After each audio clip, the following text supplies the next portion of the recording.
ကမ္ဘာလူဦးရေတဝက်ကျော်လောက်က H. pylori လို့ခေါ်တဲ့အစာအိမ်ရောဂါပိုးကူးစက်ခြင်းခံနေရပါတယ်။ကျမကတော့ Anana Sedana Foundation ကဒေါက်တာချမ်းမဲဖြစ်ပါတယ်ရှင်။ကမ္ဘာလူဦးရေတဝက်ကျော်လောက်က H. pylori လို့ခေါ်တဲ့အစာအိမ်ရောဂါပိုးကူးစက်ခြင်းခံနေရပါတယ်။ဒီပိုးကရောဂါလက္ခဏာမပြတတ်ပေမဲ့ပိုးကြောင့်အစာအိမ်နရံရောင်ရမ်းပြီးဘိုက်အောင်တာလေပွားတာမကြာခဏလေကျင်တတ်တာနဲ့ပြုတ်အန်တာတွေဖြစ်တတ်ပါတယ်။အထူးသဖြင့်အစာအိမ်ပိုးကကလေးဘဝတွေကကူးစက်ခြင်းခံတတ်ရပါတယ်။မတန့်ရှင်းတဲ့အစာအသောက်တွေရေတွေတောက်သုံးပြီးတဲ့အပြင်အိမ်သာတက်ပြီးလက်ကိုစနစ်တကျတိတိကျကျဆေးကြောခြင်းမရှိတဲ့အလေးထားအတဆင့်လေကူးစက်တတ်ပါတယ်။အထူးသဖြင့်သတိကနေတဆင့်ကူးစက်တတ်တဲ့အတွက်ကြောင့်မို့လို့မိသားစုဝင်အချင်းချင်းအိုခွက်ပကံဇွန်းနေမျှဝေသုံးစွဲခြင်းကလည်းကူးစက်တတ်ပါတယ်ရှင်။မိသားစုဝင်ထဲမှာအစာအိမ်အနာဖြစ်တာမျိုးအစာအိမ်ကင်ဆာမျိုးဖြစ်တာမျိုးရှိခဲ့ရင်ပိုးကူးစက်နိုင်ခြင်းများပါတယ်။အစာအိမ်ပိုးကိုမကုသပဲထားရင်နာတာရှည်အစာအိမ်ရောင်ရမ်းတာတွေ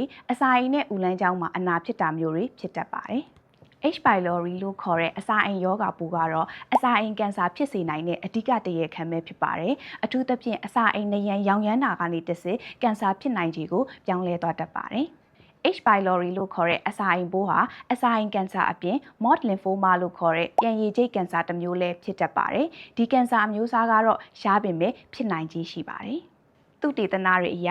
အစာအိမ်ပိုးရှိတဲ့လူ100မှာ3ယောက်လောက်ပဲကင်ဆာဖြစ်နိုင်ခြေရှိပါတယ်။ဒါပေမဲ့ဒီလိုမျိုးအစာအိမ်ကင်ဆာဖြစ်နိုင်တဲ့အစာအိမ်ပိုးကိုဘယ်သူမှတော့လွယ်ထားခြင်းမဟုတ်ပါဘူးရှင်။အစာအိမ်ပိုးရှိနေတာချင်းအတူတူပေါ့နော်ကိုကပြုပြင်ထားတဲ့ processed food တွေစားမယ်စလိတ်တောက်မယ်ကင်ဆာဖြစ်စေနိုင်တဲ့ lifestyle တွေများရှိခဲ့မယ်ဆိုလို့ရှိရင်တော့အစာအိမ်ကင်ဆာဖြစ်နိုင်ခြေကိုများစေတတ်ပါတယ်။ဒါကြောင့်အစာအိမ်ပိုးကူးစက်မခံရအောင်တက်နိုင်သလောက်အပြင်စားတွေကိုရှောင်ကျဉ်ပါအိမ်မှာတန်တန်ရှင်းရှင်းချက်ပြုတ်စားတော့ပါပြုပြင်ထားတဲ့ process food တွေကိုရှောင်ကျဉ်ပါအစာစားကန်ဒီတိုင်းလက်ကိုတည်တည်ချာချာဆေးကြောပါအကယ်၍အစာအိမ်ပိုးကူးစက်ခံနေရတယ်ဆိုလို့ရှိရင်လည်းစိတ်မပူပါနဲ့ဒီ H. pylori လို့ခေါ်တဲ့အစာအိမ်ပိုးဟာကုသလို့ပျောက်ကင်းနိုင်ပါတယ်ကိုယ့်ရဲ့သက်ဆိုင်ရာဆရာဝန်နဲ့တည်တည်ချာချာတိုင်ပင်ပြီးဆေးတည်ချာတောက်မယ်ဆိုလို့ရှိရင်တော့အစာအိမ်ပိုးကိုကုသနိုင်မှာပဲဖြစ်ပါတယ်ရှင်ကျန်းမာရေးနဲ့ပတ်သက်တဲ့ဗဟုသုတတွေကျန်းမာရေးအကြံပြုချက်တွေနဲ့အသိပညာပေးအကြောင်းအရာတွေကိုမျှဝေပေးသွားမယ်Anana Sedana Foundation ရဲ့ Facebook, TikTok နဲ့ YouTube Page တွေကို Like and Follow လုပ်ထားဖို့မမေ့ပါနဲ့နော်